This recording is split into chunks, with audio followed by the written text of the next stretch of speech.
Olá, bem-vindos a mais uma edição do nosso Conversas sobre Carreira. Hoje nós recebemos uma convidada muito especial que faz parte da construção da carreira da Kátia Mang.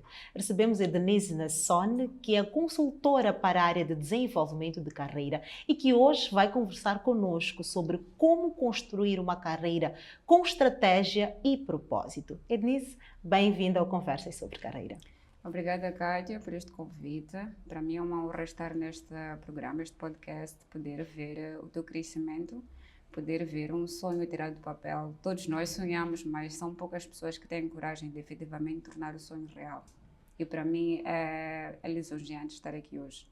Acho que nós estamos mesmo a viver um sonho mútuo. Para mim também é uma honra poder conversar com quem ajudou-me a construir a minha carreira. A Denise é, sem sombra de dúvidas, uma das mentoras que contribuiu para que a Kátia Mang fosse a mulher que é hoje. E hoje nós vamos conversar sobre a construção de uma carreira com propósito, baseada em estratégia. Porque muitas vezes nós temos a ideia de que a vida é uma linha reta, que nós vamos investir e teremos resultados imediatos. E a realidade nos mostra o contrário, que é preciso um caminho trilhado para atingir os nossos resultados. A nossa conversa começa com a Denise na infância. Quem é a Denise Nassone? A Denise Nassone é uma menina que nasceu a 21 de outubro de 1970, na cidade de Maputo. Cresci na cidade de Maputo, estudei nas escolas SOS Irmã de Men, em Laulana, da primeira a sexta classe. Depois estudei de 7ª a 12ª na Escola Anglicana São Cipriano, ali ao pé do Mercado Fajardo. Sou filha de uma mãe, nascida também em Maputo, um pai nascido na cidade de Inhambane, que veio a Maputo em 1980 alguma coisa à procura da vida aqui nesta cidade. É como tantos pais, tantas mães que saíram das outras províncias em busca de novas oportunidades, algo que pudesse permitir que a sua vida melhorasse. Sim. Perfeito. Denise hoje posiciona-se como consultora na área de desenvolvimento de carreira, mas eu sei que tem um percurso muito extenso. Um percurso que começa ensino primário, secundário, entra para a Universidade Eduardo Mondlane, onde fez linguística. Também tem uma passagem pela música e depois faz uma viragem para a área da comunicação, concretamente jornalismo. Denise, pode partilhar conosco sobre este percurso tão interessante que tem? Sim, posso partilhar. É uma honra partilhar. Eu comecei o meu percurso muito cedo. Muito cedo, com que idade? Minha carreira profissional começou com 21 anos, eu ia fazer 22 anos. Eu estudei na UEM de 2011 a 2014, a parte curricular que são as cadeiras. 2014 foi quando eu terminei as cadeiras do curso de Linguística. E depois, em 2015, eu fiz o meu trabalho de final do curso e foi nessa época também que comecei a trabalhar. Eu terminei o meu curso, ou seja, eu graduei na UEM em maio de 2015 e em julho, agosto de 2015, tive a minha primeira oportunidade profissional, que foi no Grupo Soigo. O meu contrato era concretamente com a STV, porque o Grupo Soigo tem várias empresas, mas eu tinha um contrato com a STV. E o que é que previa este contrato no Grupo Soigo? Meu contrato era como jornalista. Eu trabalhei como jornalista no Departamento de Novos Negócios, que era o departamento que fazia a gestão dos projetos MOSEF, MOSTEC, 100 melhores PMEs. Na altura entrei como jornalista e foi lá onde eu aprendi, na verdade, sobre jornalismo, porque antes disso eu era uma menina que vinha formada da Universidade Eduardo Mondlane e a única coisa que eu sabia sobre jornalismo eram as perguntas do LID. Quem, como, porquê, aquilo que nós aprendemos na 5ª classe nas aulas de português. E foi com a Cristiana Pereira, que foi a minha primeira chefe, que também é jornalista, que eu aprendi os princípios básicos do jornalismo. Aprendi a coletar histórias, a respeitar as nossas fontes quando nós vamos coletar informações delas. Aprendi a escrever textos para a televisão e jornalismo virou minha paixão. Naquela altura eu acreditava que queria fazer jornalismo por o resto da vida. Tanto é que em conversas com a Cristiana eu mostrei esse interesse e ela falou-me sobre uma formação em jornalismo multimídia que era dado no Media Lab, que era um programa da IREX em Moçambique. Porque a Cristiana foi colega do Arilde, que era o representante da IREX em Moçambique naquela altura, no Unicef.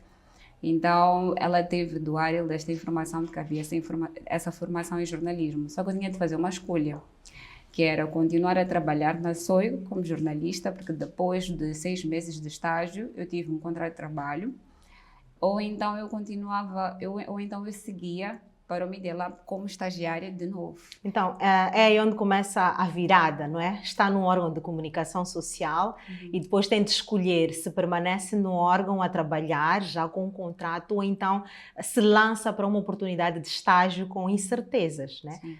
E como é que foi este processo de tomada de decisão? Para mim foi ligeiramente fácil, porque tenho uma base familiar que me deu suporte para isso, primeiro. Segundo, porque eu estava muito convicta daquilo que eu queria. Eu sou uma pessoa sempre não, porque mudo de opiniões, mas quando eu tomo uma decisão é porque eu já pensei muito sobre ela. Então, quando eu vou tomar a decisão, estou relativamente confortável em tomar esta decisão. Então, quando eu tive esta ideia de passar para o Media Lab, eu pensei por um bom período. E lembro-me na altura de falar com a minha mãe e a minha mãe perguntar-me, olha, é isso que tu queres fazer? Eu disse, sim, é isso que eu quero fazer. Ela disse, ok, vai e faz.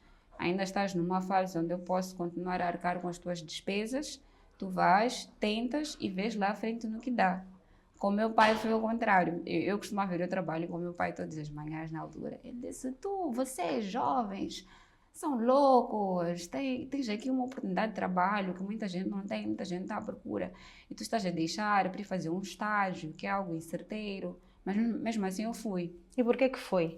Porque acredito que morava com os seus pais nessa Sim. altura. E quando nós moramos com os nossos pais, nós devemos obediência aos nossos pais. E tinha uma posição, que era abandonar a oportunidade profissional para o estágio. E por outro lado, o seu pai dizia que não, permaneça aí porque já é seguro. E Ednice decidiu lançar-se para algo um pouco instável ou um pouco sem segurança sobre o que é que isto poderia dar para si. Primeiro, Kátia, hoje em dia eu digo com a máxima segurança que estabilidade não existe. É uma frase que eu aprendi com um empresário brasileiro, que é Flávio Augusto. Estabilidade não existe. Então, tudo que eu fiz foi arriscar num caminho. E é algo que eu não me arrependo. E tomei a decisão por quê? Porque eu aprendi muito na SOIC sobre jornalismo. Foi o meu primeiro contato com jornalismo. Eu tive a Cristiana e tive colegas também que me ensinaram a pegar microfone, como ficar em frente a uma câmera. Mas eu queria mais. E eu sabia que a SOIC não ia me dar mais no tempo que eu queria.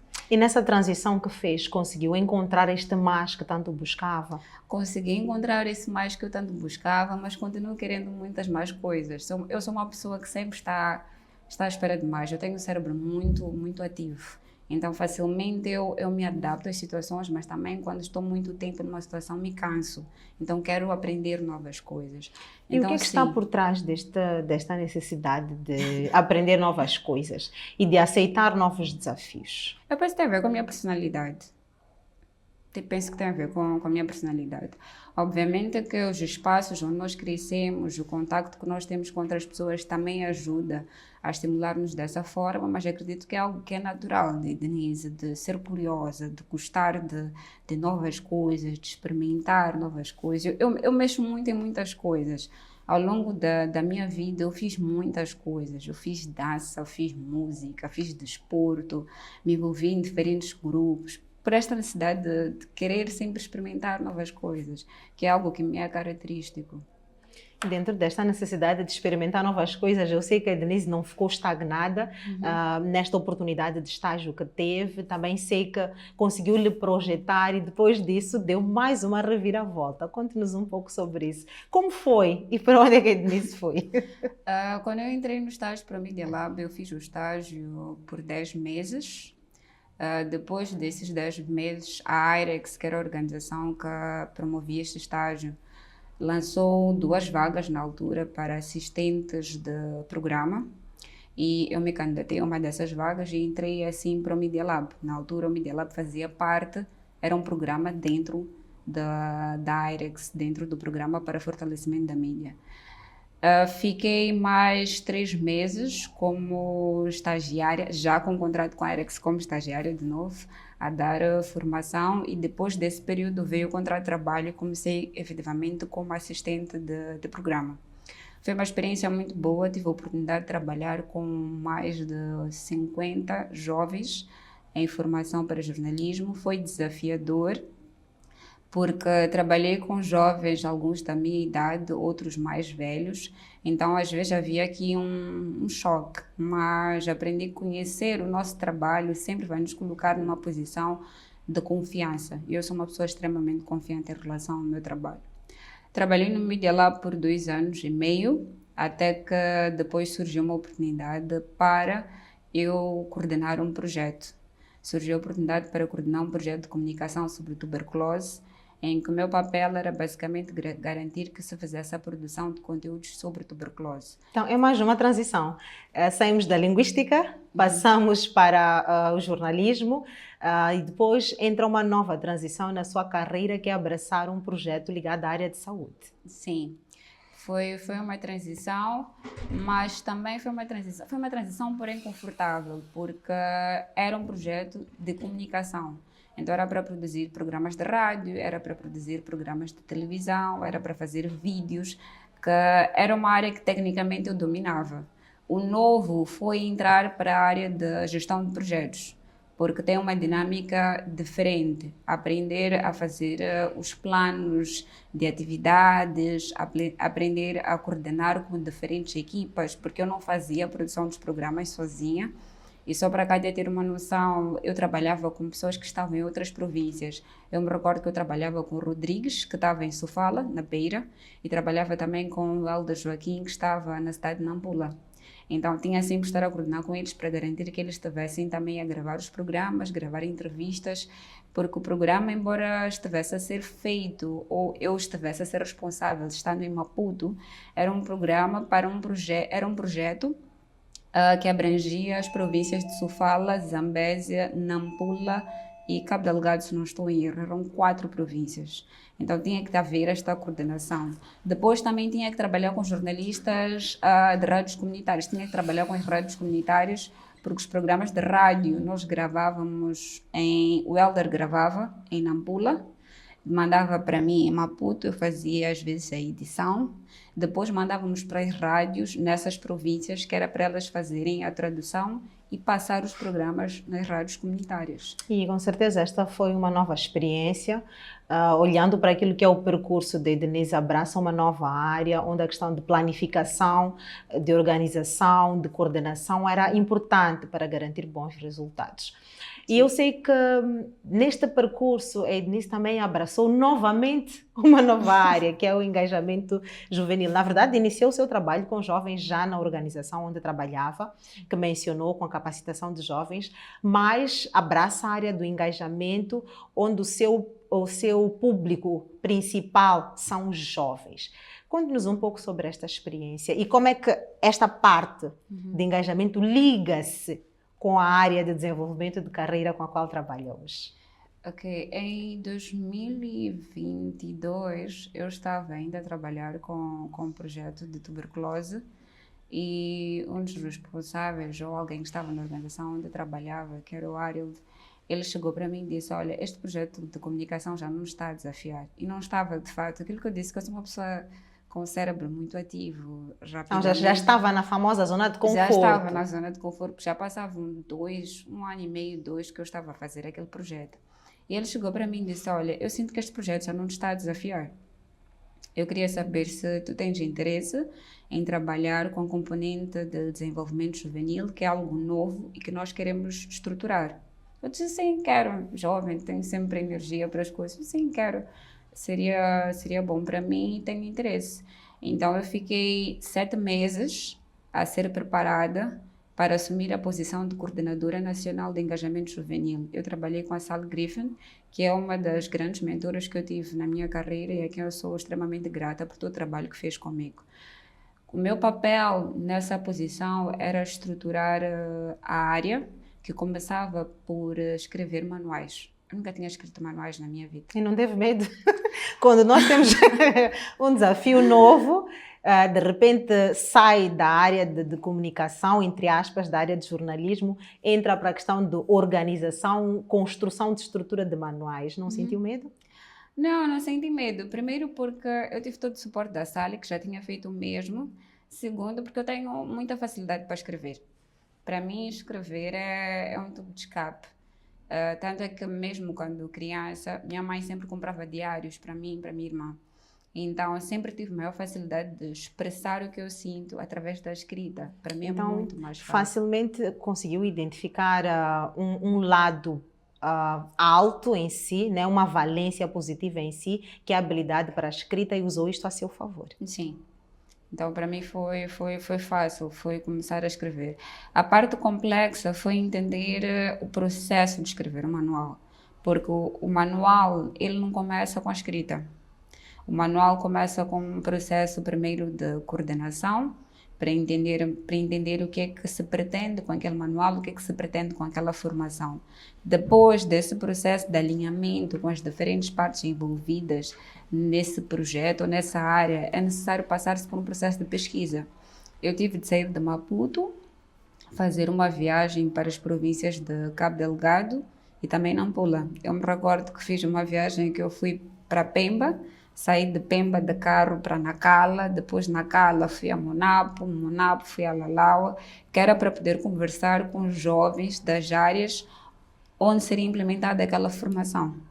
E para mim foi fantástico, tive contato com diferentes realidades, porque eu vinha de uma realidade diferente na cidade de Maputo. Cresci num contexto minimamente privilegiado e às vezes isso não nos dá a dimensão real ou a noção real do que é que se vive concretamente em Moçambique. Teve a oportunidade de conhecer o Moçambique real, oportunidade de sair da sua zona de conforto, onde conseguia ter tudo de forma mais fácil e aí teve que ser realmente alguém ativo na construção da sua carreira. Sim, tive essa oportunidade de conhecer o Moçambique real, de conhecer jovens do Moçambique real que vêm de uma realidade diferente da minha. E essa oportunidade não começou necessariamente no engajamento juvenil, mas começou no jornalismo, na altura com a Soico, depois com o Media Lab.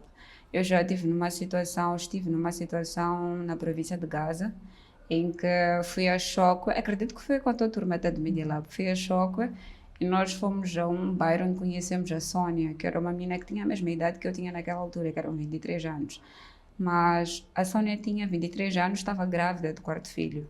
Não tinha terminado o ensino primário. Tinha um marido a viver na África do Sul. Certamente, depois que ela tivesse filho, naquele ano, no ano seguinte, acho que voltaria a ter mais um filho. E a vida dela certamente vai continuar num ciclo de pobreza. Então, ver estas questões torna as pessoas muito mais críticas. Ao mesmo tempo, compreendemos que somos privilegiados em algum momento, porque eu tive a oportunidade de estudar numa escola primária, numa escola secundária. Eu fui fazer a minha licenciatura na Universidade Eduardo Mondlane, fiz também uma pós-graduação no ISCTEM. Mas há pessoas que não conseguem sequer terminar o ensino primário em Moçambique, por questões estruturais do país, que são vários, que se ficar aqui a citar, acho que vamos levar muito tempo.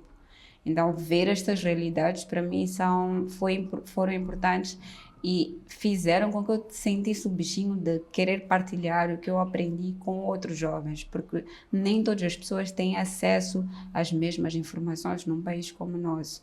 E grande parte dos erros que os jovens cometem, seja em termos pessoais, tanto quanto em termos de carreira, é por falta de informação, é falta de conhecimento. Foi algo que eu consegui diagnosticar, digamos. Dentro do seu percurso profissional, houve várias mudanças. E pela conversa que estamos a ter, sinto que não foi a única mudança. O país foi abalado, o país e o mundo foi abalado muito recentemente com a saída de um dos maiores financiadores de organizações não governamentais, não vou aqui citar o nome, e isto abalou as organizações não governamentais nacionais. Sim. E a Ednice fez menção que fazia parte de uma organização não governamental. O que esta mudança significou para a sua carreira e como é que a Ednice se reinventou? Ok. Esta é a recente mudança. Eu sou uma pessoa feita de muitas mudanças. Em 2025, quando houve uma alteração de governo nos Estados Unidos, houve também alteração na forma como o governo dos Estados Unidos está a fazer ajuda a diferentes países. E isso incluiu Moçambique. houve cortes de fundos para vários projetos, para várias organizações, e a organização onde eu trabalhava também sofreu este corte. E na altura eu vivia em Nampula, eu estava a gerir um projeto financiado por este doador e perdi o meu emprego por conta disso. Foi a primeira vez em 10 anos que eu me vi sem emprego. E é uma realidade diferente porque muitos jovens, eu tenho colegas que foram colegas de faculdade que até hoje não têm emprego.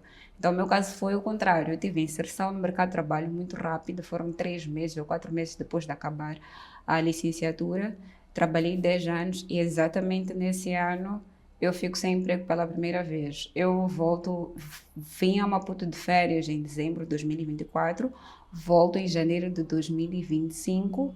2 semanas depois de eu voltar ao trabalho, vem esta possibilidade. Primeira possibilidade, começou-se com uma paralisação de atividades e 2 ou 3 semanas depois fomos comunicados que o projeto seria cancelado. O projeto ainda tinha mais 2 anos, porque ia até 2027.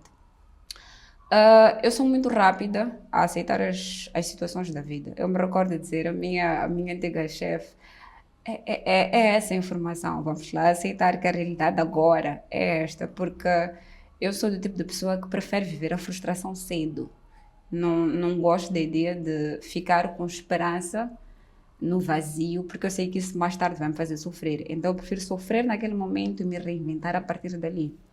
Quando isso acontece, eu vim na cidade de Nampula, eu fiz a planificação toda para voltar para Maputo. Então, em abril de 2025, eu volto para Maputo, depois de ter saído de Maputo em janeiro de 2023. Primeiro decidi dar-me uns meses sabáticos, porque eu queria respirar, como se diz, queria entender melhor a mim mesma, quais eram os caminhos, potenciais caminhos que eu podia tomar. Lembro-me que antes disso eu até fiz uma viagem para Niassa, porque eu queria conhecer Niassa, eu ainda não conhecia a província de Niassa. Então, lá em Niassa, eu sempre com o meu caderno, com a minha caneta, comecei a escrever o que eu podia começar a fazer nos meses que seguissem. Quando eu volto a Maputo, fico 3 ou 4 meses, assim, como período sabático, tento candidatar-me a algumas vagas, que não correm também como eu esperava, mas depois disso surge uma oportunidade de consultoria, com colegas que fizeram parte do projeto em que eu estava, porque o projeto era um consórcio.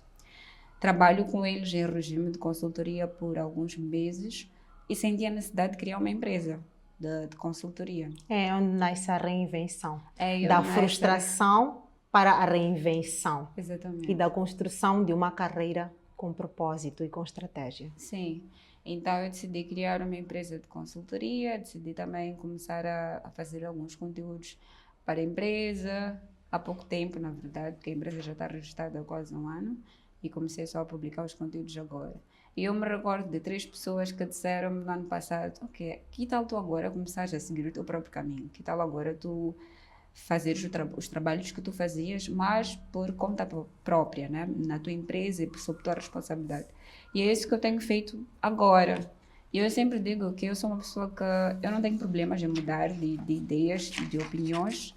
É o que eu estou a fazer agora, estou a gostar da experiência, porque é um novo desafio. É um novo desafio por quê? Porque eu já estava ligeiramente confortável no setor de desenvolvimento, que é o setor de organizações não governamentais. Já havia um conforto. Eu comecei como estagiária, fui assistente, fui coordenadora, fui gestora. Então, já entendia a dinâmica de funcionamento. E agora, embora eu tenha 11 anos de experiência profissional, é um novo lado. Eu nunca geri uma empresa, agora eu tenho de gerir uma empresa. Todos os trimestres, no final de cada trimestre, eu tenho que ir às finanças, ir lá declarar o que entrou, o que não entrou, que são coisas que eu não sabia que tinham de ser feitas. O processo todo de registrar uma empresa, eu não sabia como é que tinha de ser feito, né? E um erro que muitos jovens empreendedores cometem é que não declaram, por exemplo, os seus rendimentos às finanças. Mesmo quando não se recebe nada, quando não se ganha nada em um trimestre, tem que declarar lá 0, 0, 0, 0. Que é para depois não ter problemas financeiros ou relacionados a questões financeiras futuramente, porque isto também compromete a empresa caso ela queira se candidatar a uma proposta de consultoria, porque tem empresas, organizações que exigem um documento das finanças onde a pessoa tem que comprovar que não tem dívidas. Então, eu estou a aprender novas coisas. Igualmente, estou agora a fazer produção de conteúdos e No início, há poucos recursos, Kátia. Nenhuma empresa começa grande. Se perguntarmos ou se formos pesquisar sobre como é que começou o Facebook, como começou a Apple, vamos descobrir que começaram com poucos recursos, nas garagens, pouco e pouco, usando recursos até próprios. Então, agora sou eu que faço os meus vídeos, sou eu que edito os meus vídeos. Então, aprendes a ser 3, 4, 5 em um.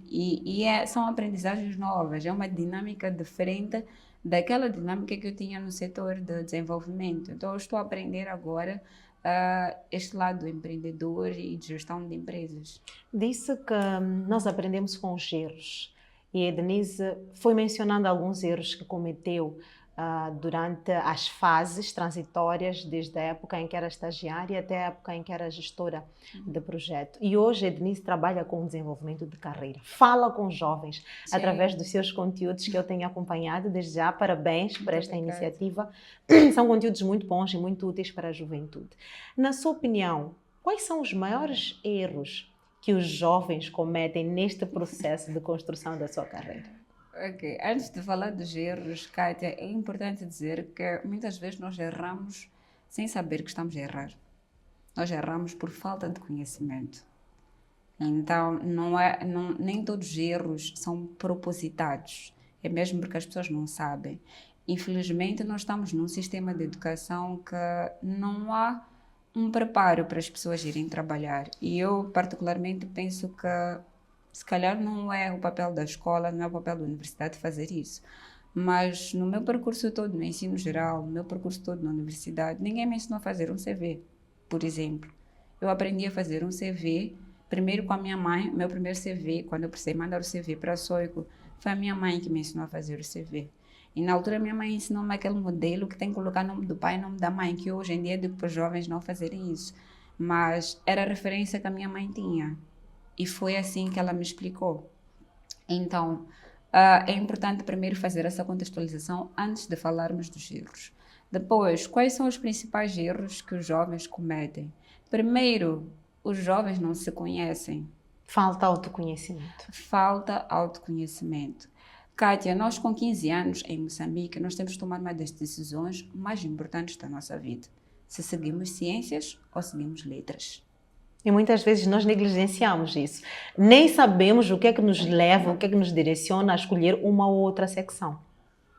Exatamente. Não sabemos o que é que nos leva a escolher uma ou outra secção, ou então escolhemos baseados nos motivos errados.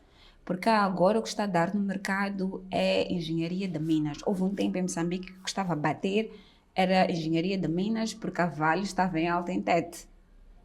Passamos para uma altura que foi o boom do setor de desenvolvimento. Agora, muito emprego por causa da Total, em Cabo Delgado, e há também muito emprego em Cabo Delgado por causa da situação que se criou de emergência à volta do último ataque dos grupos insurgentes em Cabo Delgado. Então, as pessoas tomam decisões baseadas no momento econômico do país, nas suas próprias emoções, mas não se sentam para refletir de forma profunda, começando por se compreender. Então, se tu aos 15 anos, uma pessoa de 15 anos não tem preparo emocional para tomar decisões para longo termo. Então, é preciso que alguém sente conosco, nos oriente sobre como tomar estas decisões. A primeira coisa que eu digo às pessoas é: tu precisas te conhecer. O que é que tu gostas? O que é que tu não gostas? O que é que tu sabes fazer? O que é que tu tens facilidade para fazer?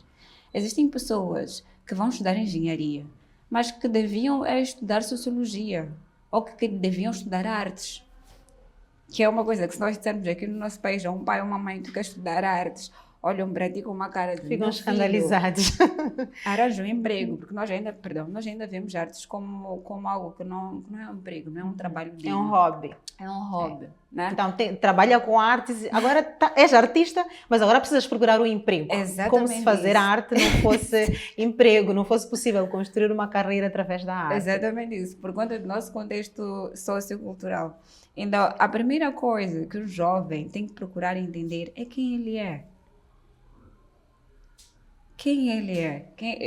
Eu tenho um vídeo que eu publiquei há dias a perguntar isso. Quem tu és? Se eu te perguntar quem tu és, o que é que tu vais me responder sobre ti? Nós sabemos muito sobre a vida dos outros. Se eu perguntar qual é a última fofoca, as pessoas sabem me dizer de forma muito rápida. Mas se eu te perguntar quem tu és, o que é que tu me respondes sobre isso? Será que nós paramos para sentar e fazer essa reflexão? Não, não paramos e não sentamos para fazer essa reflexão. Por conta disso, chegamos na 10ª classe e saímos como se estivéssemos a tirar no escuro. Escolhemos ciências sem sequer saber ciências. Há pessoas que escolhem ir fazer ciências quando não têm inclinação nenhuma. Por que tu vais gastar anos da tua vida a lutar contra uma coisa que tu não tens habilidade? Ou que tens maior dificuldade? Se tens maior facilidade, faz aquilo que tens maior facilidade. Então, a orientação vocacional seria uma alternativa a este momento tão crítico das pessoas que não têm capacidade para escolher para onde vão.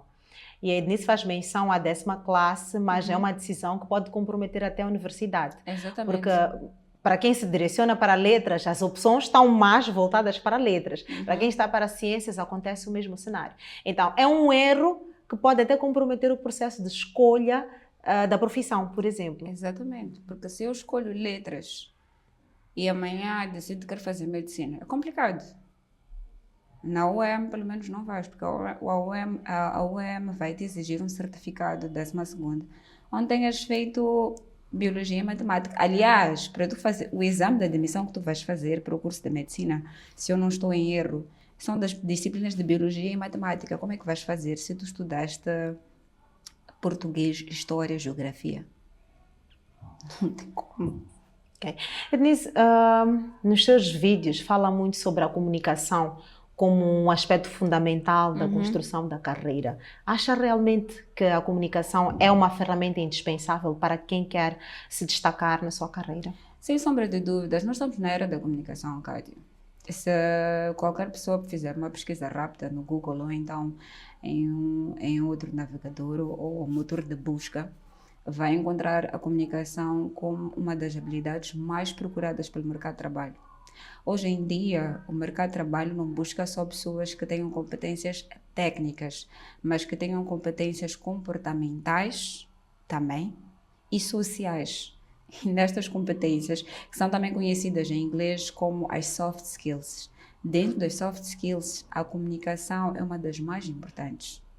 Quando eu vou contratar alguém para uma empresa ou para uma organização, eu quero ter a certeza de que essa pessoa pode conduzir uma reunião sem problemas, que eu consigo entender aquilo que tu estás a transmitir para mim e que tu também consegues compreender o que eu te estou a dizer.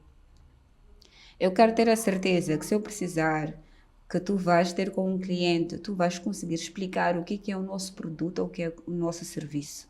Se for necessário tu fazeres uma chamada ou atender a um cliente, tu também tens essa capacidade. Se for necessário eu te colocar numa situação onde tens de representar a minha empresa ou a nossa empresa, a nossa organização, numa reunião, num encontro, numa conferência com outras pessoas, tu consegues dizer aquilo que nós fazemos e conseguimos com isso angariar fundos. Então a comunicação é sem sombra de dúvidas uma habilidade importante, incluindo para pessoas que trabalham por conta própria. Se um jovem é empreendedor, trabalha por conta própria, vende um serviço ou um produto, ele tem que conseguir falar com os seus clientes sobre esse produto ou esse serviço. Ele tem que conseguir comunicar com os seus fornecedores sobre esse produto ou esse serviço. Hoje em dia nós temos redes sociais. Como é que tu vais comunicar com as pessoas nas redes sociais sem saber escrever o mínimo possível? E é importante dizer que os jovens estão a escrever muito mal. Tem que investir. Temos que investir na em aprender a escritas. escrever com clareza, escrever bem. Antes das pessoas avaliarem, antes de tu abrir a boca, Kátia, para falar o que é que tu queres falar, as pessoas vão te avaliar por aquilo que tu comunicas. O teu cabelo me comunicou uma coisa, a tua sobrancelha comunicou uma coisa, os teus brincos comunicam uma coisa. Então a comunicação é algo essencial para a nossa vida. Não é à toa que nós começamos desde bebés a comunicar com as nossas mães e os nossos pais. Comunicamos através do choro e vamos evoluindo para outras formas, que é a forma falada e a forma escrita, mas a comunicação está sempre presente na vida do ser humano. Ednice, agora estivesse diante de um jovem, que conselho é que daria? Eu faço esta pergunta porque daqui a pouco vamos à nossa rubrica Curiosidade, então antes de fazermos esta pausa, acho que seria importante falar com o jovem que está a falar connosco lá em casa, que está a assistir-nos lá em casa e deixar um conselho. Vai ser um conselho extenso. Primeiro, eu aconselhar-te-ia a tentar entender quem tu és. O que é que tu gostas de fazer, para que coisas tu tens inclinação, o que é que tu te vês a fazer em termos de aspiração profissional. Não precisa ser para toda a vida, porque não vai ser a vida. Somos jovens, já nem temos alguns anos, né, ao longo da vida. Eu comecei no jornalismo, mas fiz transição para outras áreas. Mas naquele momento, o que é que tu queres fazer? É a primeira coisa que tu tens que entender. Depois que tu entenderes o que é que tu queres fazer, tu precisas entender o que é necessário para estar naquele espaço. Ai, eu quero ser influenciador. Ok, estuda os outros influenciadores.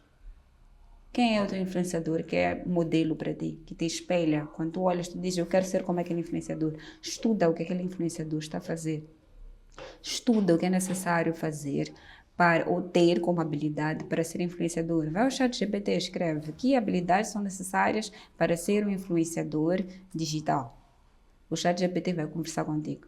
Ou então vai ao LinkedIn, vê vagas, nunca vi, de influenciadores digitais, mas vê vagas de influenciador digital ou da área que tu estás à procura, vê o que aquela vaga te diz como descrição. Ah, precisa saber gerir pessoas, precisa saber falar inglês. Então aprenda aquelas coisas que estão escritas ali, para tu fazeres esse caminho que os outros já estão a fazer. Denise mencionou a questão da inteligência artificial, que é agora uma febre e que todos nós, em algum momento, fazemos uso. Aliás, é o caminho, não é? É o presente e é o futuro.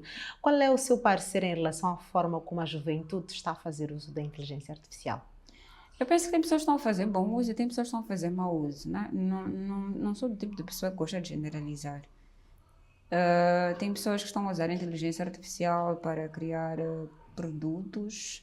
Tem pessoas que estão a usar a inteligência artificial para fazer pesquisas e tem quem usa a inteligência artificial simplesmente para fazer aquelas fotos que são trends, né? Fotos que são da tendência. Eu penso que podemos usar melhor a inteligência artificial. Mas quero fazer aqui uma nota. Mesmo para nós usarmos a inteligência artificial, nós temos que ter a habilidade de comunicação. Porque quem vai comandar a inteligência artificial és tu. Se tu não souberes escrever o comando correto, a inteligência artificial não vai te dar aquilo que tu queres. Então, até para tu conseguires que uma máquina trabalhe para ti, é importante entender de comunicação. Kátia também falou sobre, pediu-me outros conselhos. Pesquisem pessoas que falam sobre desenvolvimento de carreira. Kátia fala sobre desenvolvimento de carreira. No LinkedIn existem muitas outras pessoas que falam sobre desenvolvimento de carreira, que ensinam as pessoas como fazer, por exemplo, um CV, como se preparar para uma entrevista, como se vestir para o ambiente de trabalho, porque estas questões parecem simples hoje em dia para nós que estamos no mercado de trabalho, mas para quem está fora, muitas vezes não sabe como fazer. Eu já recebi, Kátia, CVs que são um horror. Ok. Não tem como dizer de forma bonita. Mas um horror por quê? Um horror, primeiro, porque tem uma estrutura que não faz sentido. Depois, não tem informações que nós lá procuramos. A coisa está confusa. Tu nem sabes por onde começar. E agora nós estamos na era de encomendar o CV. A pessoa vai deixar o CV num lugar e diz, preciso de um CV. Resume tudo em uma página, como se fosse o suficiente. E isso não é bom. Não é bom porque eu entendo que as pessoas, se calhar, que procuram esse serviço é porque não sabem como fazer um CV. Mas aquela pessoa que vai fazer o teu CV, ela não sabe quais são as tuas experiências. Ela não sabe quais são as tuas habilidades. Então, o CV tem que ser uma coisa que sou eu mesma que faço, porque eu é que sei qual é a minha história, eu é que sei quais são as minhas habilidades, eu é que sei o que eu vou escrever, que eu realmente aprendi a fazer ao longo da vida. Eu é que sou a pessoa que posso escrever isso ali dentro do meu CV. Então, ao invés da pessoa pagar para alguém fazer um CV, vá à internet ou pega o CV que você já tem, pergunta ao ChatGPT, peço ao ChatGPT, peço para avaliar esse CV em relação a esta vaga. O ChatGPT vai te dizer quais são os erros do teu CV.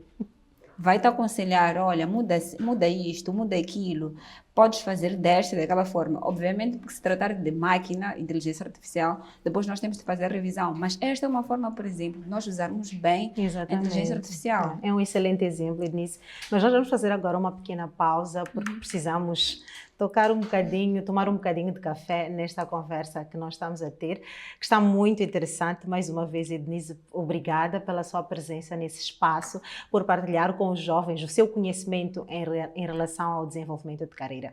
Vamos agora a uma pequena pausa, vamos à nossa rubrica Curiosidades logo após o intervalo. E não saia daí, nós voltamos daqui a pouco para continuar a conversar sobre carreira. Estamos de volta ao nosso Conversas sobre Carreira. Agradecemos desde já a você pela audiência. Continue a nos acompanhar que hoje estamos a aprender muito com a Ednise da Sônia. Ednise, agora nós vamos à nossa rubrica Curiosidades, a rubrica mais temida.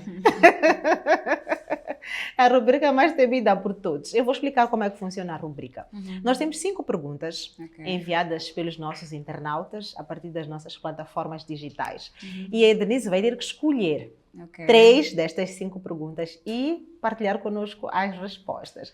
E nós pedimos sinceridade, por favor, porque nós queremos aprender muito da sua experiência e queremos saber como é que nós podemos construir uma carreira com estratégia que possa gerar impacto. Podemos ir à rubrica Curiosidades? Vamos, é isso. Sinta-se à vontade. Eu sou uma pessoa bastante sincera, demais até. Eu vou pedir para a Ednise ler a pergunta. Como gostaria de ser lembrada pelo impacto que deixou na vida das pessoas? Como gostaria de ser lembrada pelo impacto que deixou na vida das pessoas? Eu queria ser um pouco provocativa. Com um episódio, eu não vou aqui mencionar nomes, mas um episódio na carreira de Ednise que segredou-me enquanto preparávamos o programa, que uma vez foi chamada de bruxa. Ei! Eu sei que é algo que lhe marca bastante, Sim. então eu pedia que associasse a sua resposta a este momento. Ok. E picaste, Kátia, não esperava isso. Ok, eu fui chamada de bruxa quando eu trabalhava como formadora no Media Lab, porque eu estava a fazer o meu papel, que era ensinar as pessoas.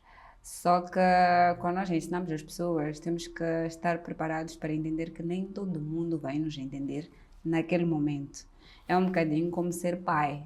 Os nossos pais às vezes dizem, olha, quando tu cresceres, tu vais entender. Porque quando nós somos crianças, somos adolescentes, realmente não entendemos. E quando crescemos, nós entendemos. Só que muitas vezes nós não temos coragem de ter com os nossos pais e dizer, olha, papá, mamãe, eu agora entendo. E peço desculpas por não ter percebido naquela altura. E não é algo que tenha ficado do meu coração de forma alguma, porque as pessoas levam tempo e crescem em tempos diferentes. Então, acredito que a pessoa que disse isso hoje já começa a entender um bocadinho mais o que eu queria tentar transmitir. Como é que eu gostaria de ser lembrada? Como alguém que partilhou conhecimentos, que ajudou pessoas de alguma forma, em algum momento da sua vida. Alguém que seja lembrada também como uma pessoa que foi alegre, que não foi um empecilho na vida das pessoas. Eu gosto sempre de fazer de tudo para ser uma mão de apoio. Eu não gosto e não pretendo ser aquela pessoa que vai te atrapalhar na vida. Eu quero ser aquela pessoa que ajudou e quero ser lembrada assim, como uma pessoa que me ajudou. E acho que nada melhor que este trabalho que está a fazer na área de desenvolvimento de carreira para garantir que a Ednise seja lembrada como quem ajudou. Eu, na qualidade de alguém que já esteve na carteira e se beneficiou do conhecimento partilhado pela Ednise, posso dizer que sim, está no caminho certo e, sem sombra de dúvidas, vai ser lembrada como alguém que ajudou. Pelo menos a mim, ajudou bastante. Obrigada.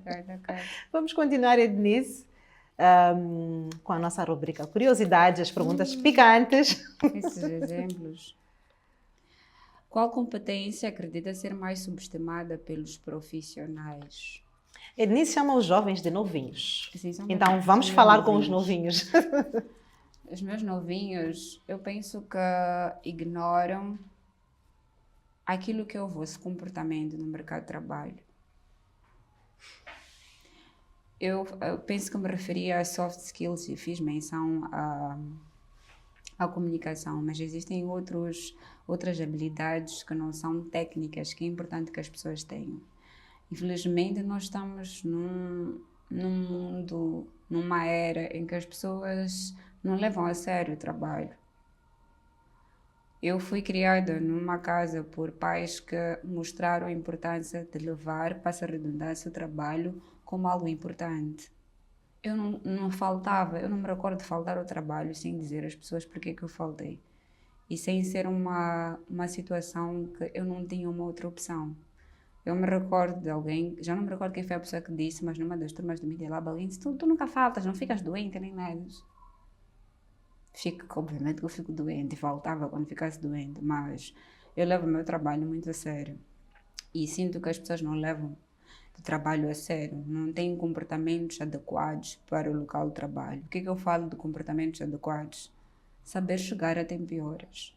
Culturalmente, em Moçambique, nós somos atrasados. Uma festa em Moçambique está marcada para as 12, começa às 16. Mas não é para tu chegares no trabalho onde tu tens um contrato que diz que é para chegares às 8, tu chegares às 11. O teu contrato diz 8 horas, não diz 11. Não vai chegar 8 horas todos os dias. Nós também não chegamos 8 horas pontualmente todos os dias. Até 8h30, pelo menos, né? Pelo menos. Marcas uma reunião, és a primeira pessoa a atrasar. Combinamos um prazo, não cumpres.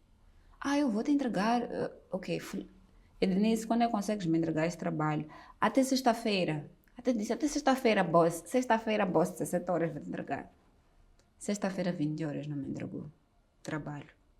E não são só pessoas que trabalham em empresas ou organizações que fazem isso. Pessoas que trabalham por conta própria. Então, falta comprometimento Falta por comprometimento parte das pessoas em relação falta ao trabalho que responsabilidade. fazem, falta responsabilidade. Falta responsabilidade. Tu vendes um bolo, tu trabalhas com bolos.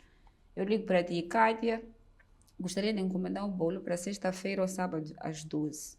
Eu vou para a tua casa sábado às 12, o teu bolo não está pronto. O meu bolo, porque já paguei, exigem que eu pague antes. Eu não vou voltar a encomendar o bolo contigo. Se não és capaz de cumprir o horário. Falta profissionalismo. Falta profissionalismo. A nossa forma de vestir para o trabalho. Como é que nós estamos a nos vestir para o trabalho? Tu já viste no banco, uma pessoa que trabalha no banco vestida de calças rasgadas? Não has de ver uma pessoa que trabalha no banco vestida de calças rasgadas, porque aquele ambiente do banco não é para vestir calças rasgadas.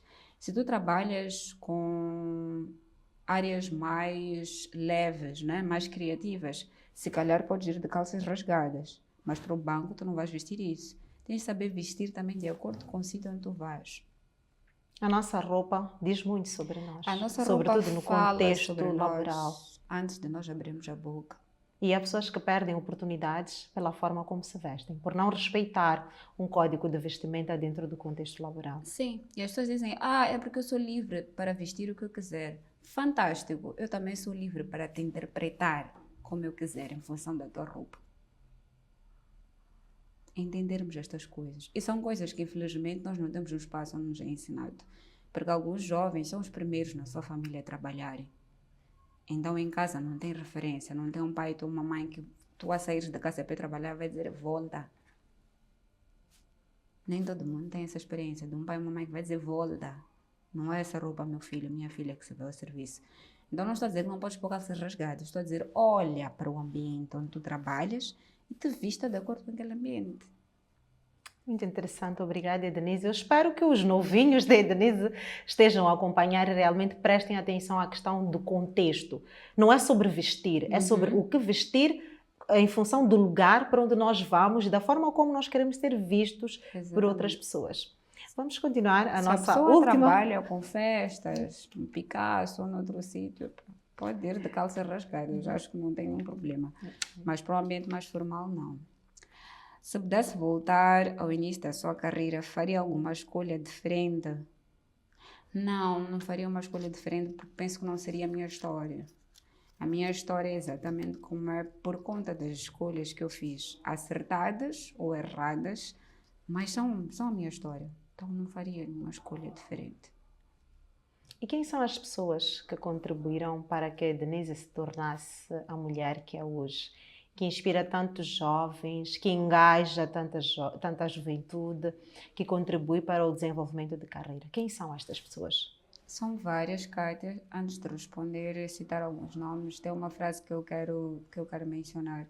Em inglês diz It takes a village to raise a child, que é preciso de uma comunidade para criar uma criança. Também precisamos de uma comunidade para fazer um profissional. A Denise é feita de várias pessoas. Eu sou feita dos professores que eu tive na escola primária, na escola secundária.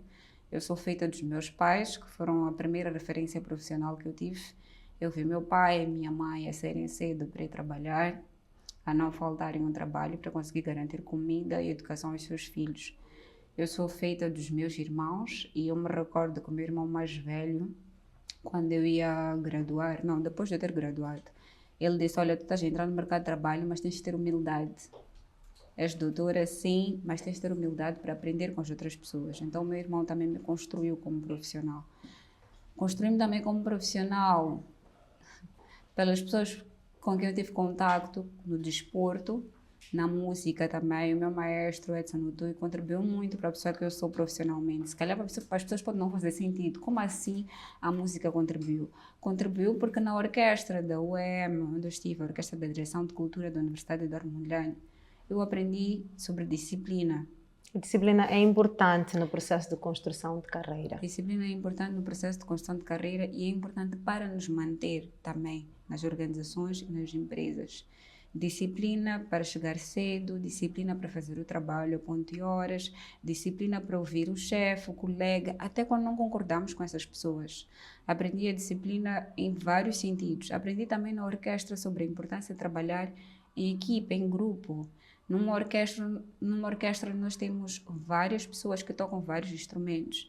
Ali não é cada uma querer brilhar. É preciso que haja harmonia. Exatamente, a música tem que soar como uma só. Então os nossos egos não têm espaço naquele sítio. Depois tive a Cristiana, que foi a minha primeira chefe, a Cristiana Pereira, que teve muita paciência para me ensinar sobre jornalismo dentro do mercado de trabalho, dentro de uma empresa. Os colegas com quem eu trabalhei na Soico, o Rui Lamarques, que é um grande mentor meu de jornalismo. O professor Ricardo também Fontes Mendes, que foi professor de telejornalismo, de jornalismo televisivo, que foi das pessoas que mais falou para eu acreditar em mim. E hoje a Ednise acredita em si. Eu acredito em mim. Ednise, nós precisamos finalizar o nosso podcast. Está muito interessante. Agradecemos pela sua presença, por ter partilhado esta experiência. Uma jovem mulher que ingressou para o mercado de trabalho tão cedo, aos 21 anos de idade, que passou por várias fases no processo de construção de carreira e hoje contribui para que adolescentes, jovens e adultos conheçam o seu eu profissional e melhor possam se posicionar dentro do mercado de trabalho e também dentro da área de empreendedorismo. Notas finais? Use a internet para ganhar conhecimento. Não percam o vosso tempo só a ver a vida dos outros. Procurem entender melhor quem é que vocês são, o que é que vocês querem fazer neste momento. Vocês amanhã podem mudar de ideia. Tenham mentores, tenham pessoas que possam vos corrigir, que possam vos ensinar, que já fizeram a trajetória que vocês querem fazer. Isso vai vos fazer poupar tempo e ter alguém para correr quando as coisas não derem certo. Sejam pessoas pacientes. Existe aquela frase a dizer que nós queremos atropelar porque já não estamos a aguentar o processo, mas a vida é feita de processos. Eu comecei em 2015 como estagiária e hoje estou onde estou, mas eu tive que ter paciência, eu tive que aprender a respeitar o processo. Não foi logo que cheguei a altos cargos, porque eu penso que se tivesse começado assim, teria sido mal para mim mesma, porque eu teria chegado àqueles cargos sem saber o básico. Então, aprendam, tenham paciência com vocês mesmos, porque aprender dói. Crescer dói, mas é importante. Quando nós olhamos para trás e para as adversidades todas que nós passamos, nós conseguimos entender por que foi importante passarmos por aquelas situações todas, para que nós crescêssemos e tivéssemos, acima de tudo, domínio daquilo que estamos a fazer. E por último, não esperem nada das pessoas. Parem de esperar que o fulano vai me salvar, se o crânio vai me salvar. Ninguém tem essa responsabilidade.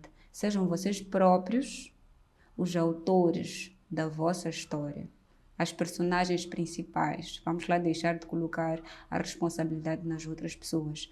A vida é nossa e a carreira também é nossa. Então nós é que temos que construir as nossas próprias carreiras. Muito obrigada, Ednise.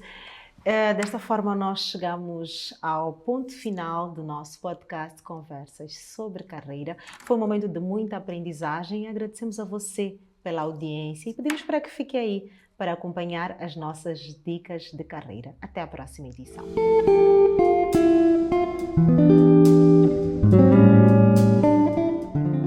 A sua carreira merece a mesma prioridade que qualquer projeto da sua vida. Por isso, defina os seus objetivos, reveja as suas prioridades e avalie continuamente o caminho que você está a trilhar. Ninguém te deve nada. Levanta agora, pega no seu currículo, reajusta tudo o que está lá e se prepare para iniciar mais uma trajetória rumo ao seu desenvolvimento profissional.